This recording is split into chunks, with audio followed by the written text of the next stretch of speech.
Hey everybody, it's Stuart with Wine on the Dime. And the other day I was at Trader Joe's and I picked up this Barolo Reserva. It was a 2012, it was $21, and you know what? I was like, man, that was really good. So I went to go back and get another bottle, and shucks, I just ended up picking up its cousin. So stay tuned for their Barbaresco.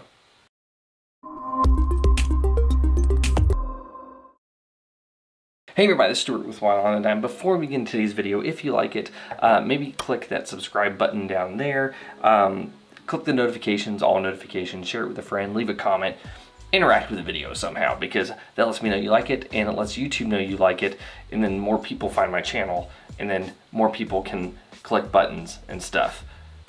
Anyway, so let's go ahead and get to this Barbaresco. This is the 2013 Barbaresco Reserva. It is from Barreri Rovati. It is 14% alcohol by volume, and I paid $21 for it at Trader Joe's. So it is a little bit outside of the Wine on the Dime price range I typically go for, but you know what? That Barolo was really darn good, and I wanted to do the Barbaresco as well. So let's go ahead and take a look at it.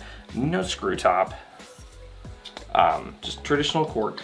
So as I mentioned, I'm a huge fan of Barolo. This is its cousin, or maybe brother. I'm not quite sure exactly how they're related. It could be a second half brother. Anyway, this is the same grape, except it's from a different area and it's treated differently. There are a few differences between Barolo and Barbaresco. So Barbaresco is in a lower elevation area. The grapes ripen a little bit quicker than in Barolo. Also, in Barolo, I believe you have to age it for 3 years with 18 months on oak, and here it's 2 years with 9 months on oak.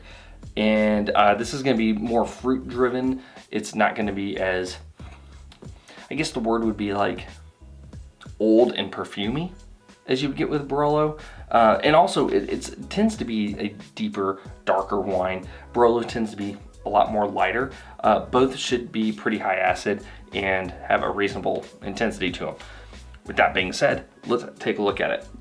So from what I see here, I see a medium Garnet, no artifacts, no cloudiness. All right, so on the nose, yeah, see, man, that's really funny. So one of the things that I got a lot out of with the Barolo was like the sour cherry note.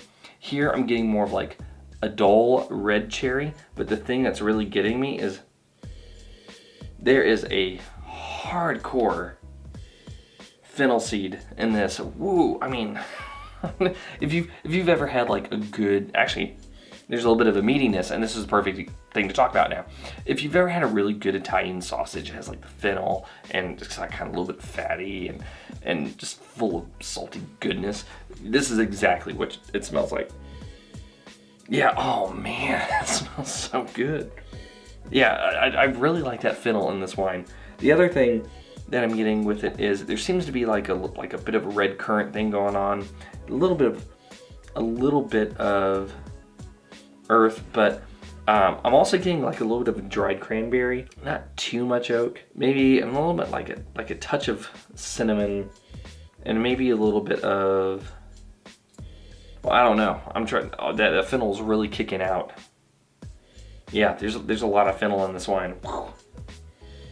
But it doesn't necessarily mean it's a bad thing. It just means now I have to taste it.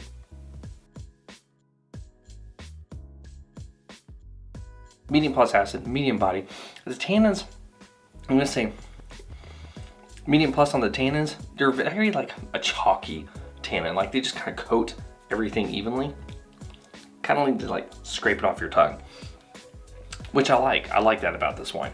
The other thing that I like about it is that even though it's 14% alcohol, like it tastes almost like a low alcohol wine. It's like the taste, you can taste it, but it's borderline on the palate between a light and medium alcohol wine. And the main reason for that is because of what the wine is bringing with the intensity. So it has a medium plus intensity on the palate, medium on the nose, and it has a really nice, just like hit you in the face, dried cranberry and red cherry and that little bit of fennel and cinnamon. Like all of it just plays really, really well in here. And it's, like I said, it has a touch of earth, but not too much. And I mean, this wine can continue to develop. So let's get to the blick.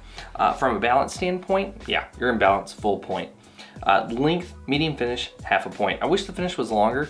I do taste things longer than about 30 or so seconds, but then at that point it starts becoming a little astringent, and then that's when like the fennel really kicks into overdrive, and the fruit and sort of like the cinnamon and some of the other stuff fades away, and I don't really like that, so giving you a medium finish. Intensity, medium on the nose or medium plus on the palate, half a point. And complexity, I'm getting primary, secondary, I'm not getting a lot of tertiary, so half a point. In the end, that's 2.5 points. For $21, finding a Barbaresco, especially one that has a really good expression and can still age for a while longer, I'm gonna give you the benefit of the doubt. I'm gonna give you very good. I like this wine. I like the fact that you can go to Trader Joe's, you can find a $21 Barolo, you can find a $21 Barbaresco, and they will kick the pants off of a lot of the other wines that are Barolos and Barbarescos of the same price racket, if you can even find them. Most of the time you're gonna find something that's like either swill, or you're actually gonna find a reasonably priced, reasonably presenting Barolo or Barbaresco. These give you that presentation, but like cut the price almost in half. So if you're at Trader Joe's, pick up a bottle of each.